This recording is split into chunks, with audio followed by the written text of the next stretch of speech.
Bienvenue dans cette nouvelle vidéo de fait maison et fait avec passion. Donc vous voyez qu'on se retrouve à l'extérieur parce qu'aujourd'hui je vais vous montrer 4 méthodes de nettoyage de tuiles. Donc j'ai mis 4 tuiles qui viennent de mon toit qui étaient cassées et qui ont été remplacées suite à l'installation de panneaux solaires. Et donc là j'ai 4 tuiles, comme ça je vais pouvoir essayer 4 méthodes différentes et en plus on va pouvoir observer ces tuiles avant-après pour répondre à la question: est-ce que la javel attaque les tuiles, les rend poreuses et les voue à la destruction à court terme? Ou alors si ça j'ai pas accroché du monde, je sais plus comment faire, hein. Bon, allez, on se retrouve après le générique.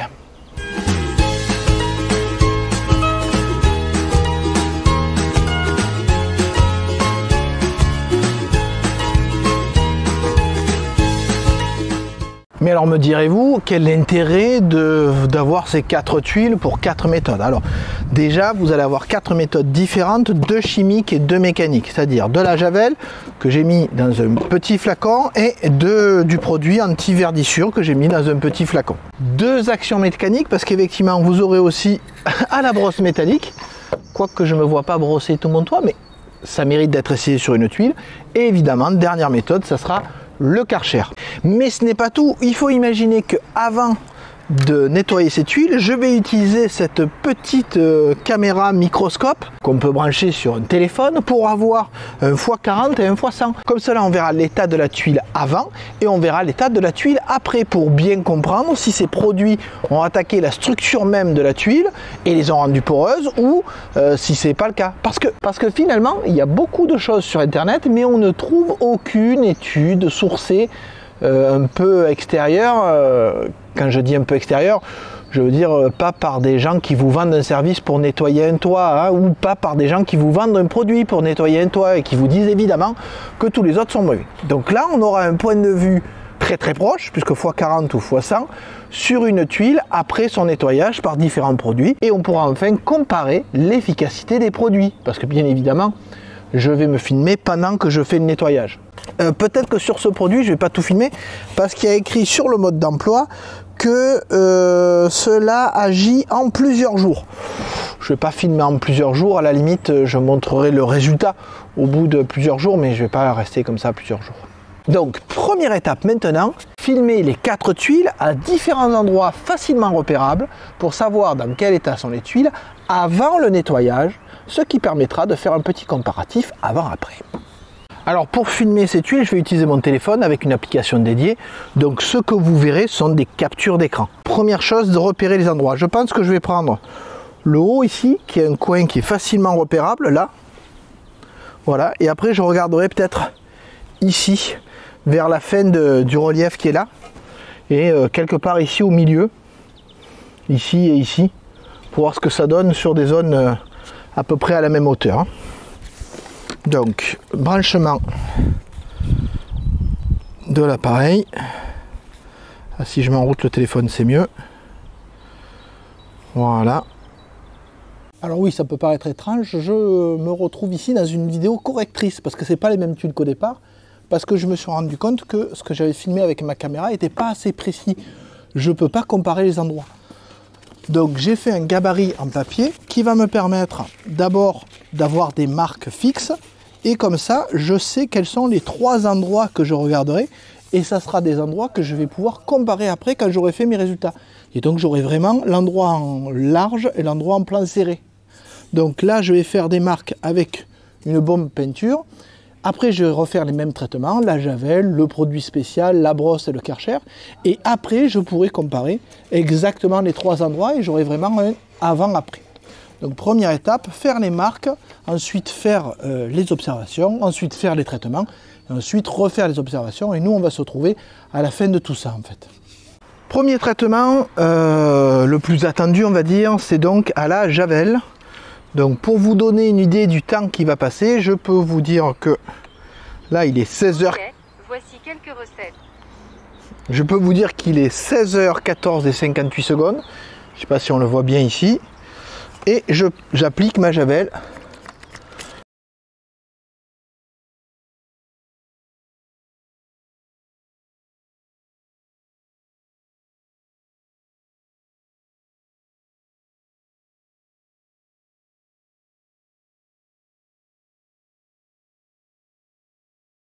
Voilà, je vais en profiter pour appliquer le deuxième produit qui lui de toute façon doit agir sur plusieurs jours.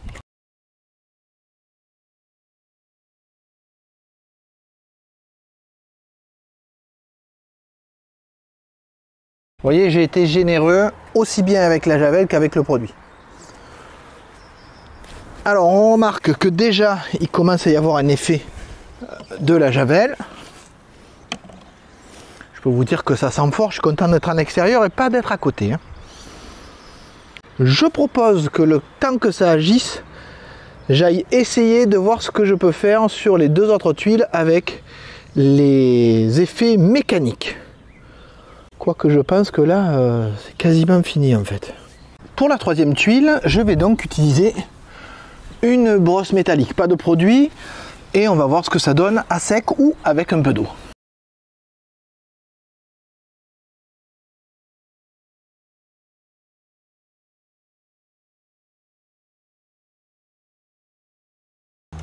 C'est quand même pas mal efficace, on verra tout à l'heure ce que ça donne au niveau de la vue avec le microscope.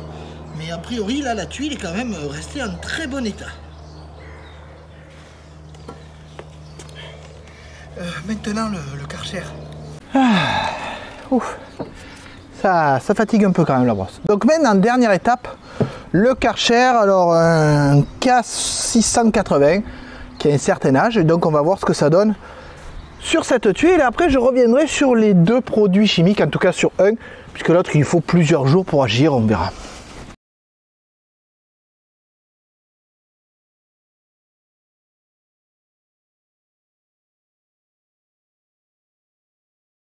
Donc conclusion de la méthode au Karcher, sans avoir à observer, effectivement tout s'en va, par contre il faut insister un peu plus, c'est beaucoup plus puissant, beaucoup moins fatigant, beaucoup plus rapide, ça consomme beaucoup plus d'eau. Mais il n'y a pas de produit chimique.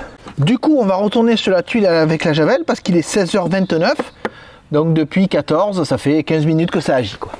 Donc vous le voyez sur la tuile avec javel, effectivement, ça a éclairci la tuile, en tout cas ça a éclairci les algues, elles sont devenues toutes blanches. Si je passe la main dessus, elles ont tendance à partir, d'accord, donc comme ça naturellement elles partent pas.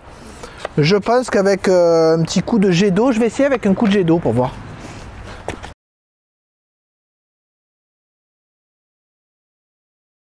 De toute façon le coup de jet d'eau est nécessaire parce que ça permet de rincer le produit présent sur la tuile.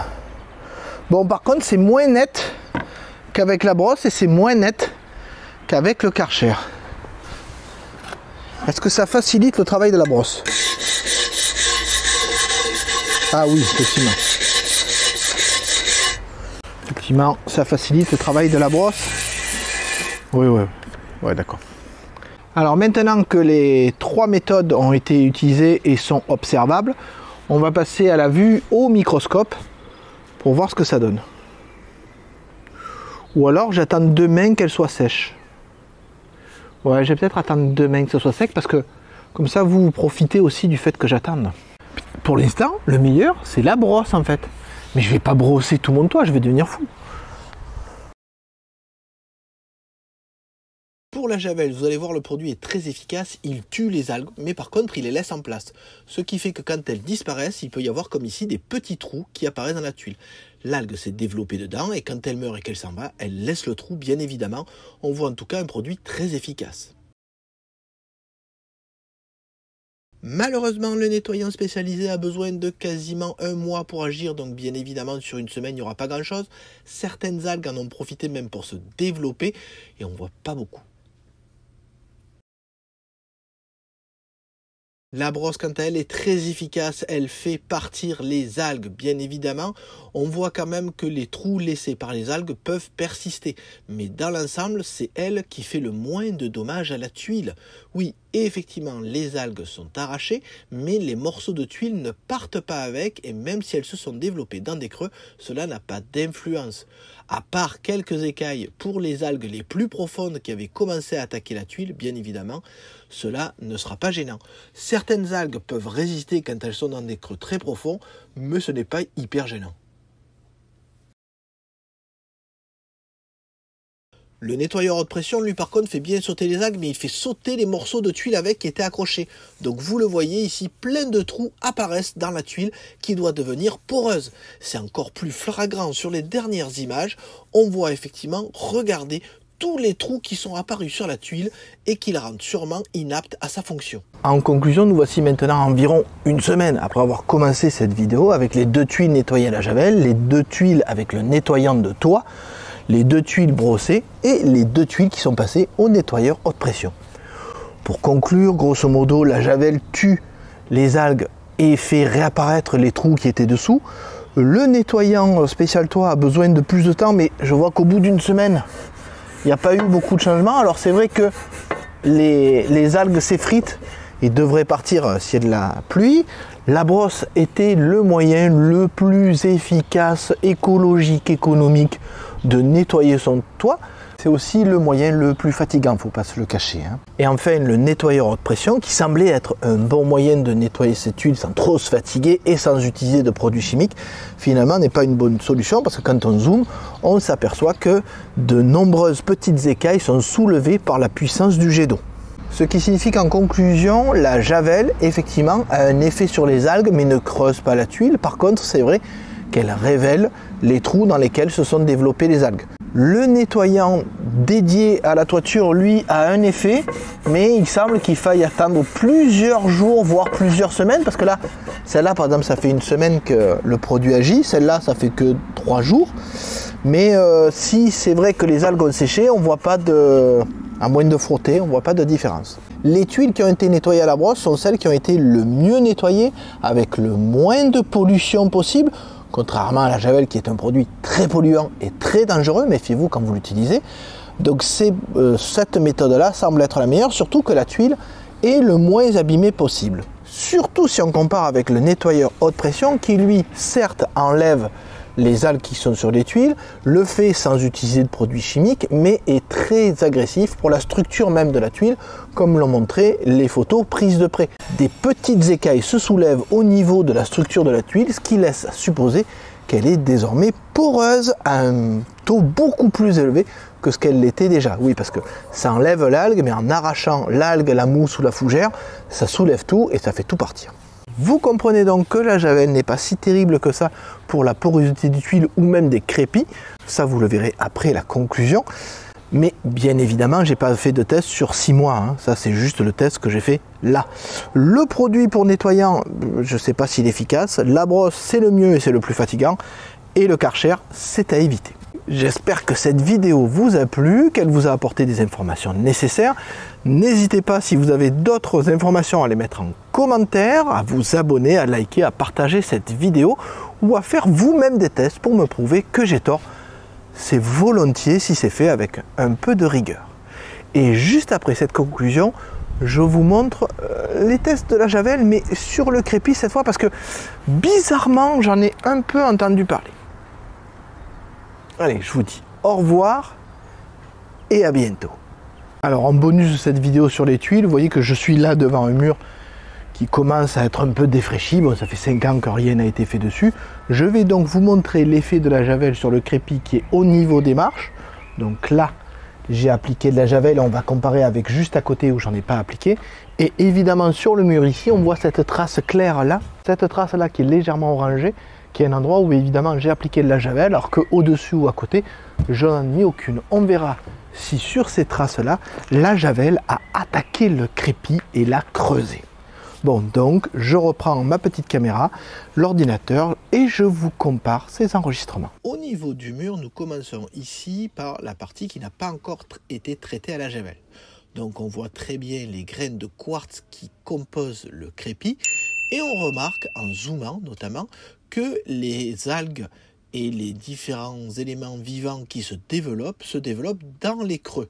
Oui, on le voit très bien ici, les graines de quartz en eux-mêmes ne sont pas attaquées ou très peu. C'est bien entre ces grains, sur le crépi en lui-même, sur le liant entre les graines de quartz que se développe. Dans le crépi nettoyé, on voit qu'effectivement toutes les algues ont disparu et on remarque de très nombreux creux. Mais ces creux-là existaient déjà auparavant. on voit simplement mieux les grains de quartz qui sont totalement blanchis. Si on compare une zone où on a le côté nettoyé à gauche et pas encore nettoyé à droite, on le voit très bien. En fait, les creux sont les mêmes. Ah, bonjour au petit insecte qui se balade dans le champ de la caméra.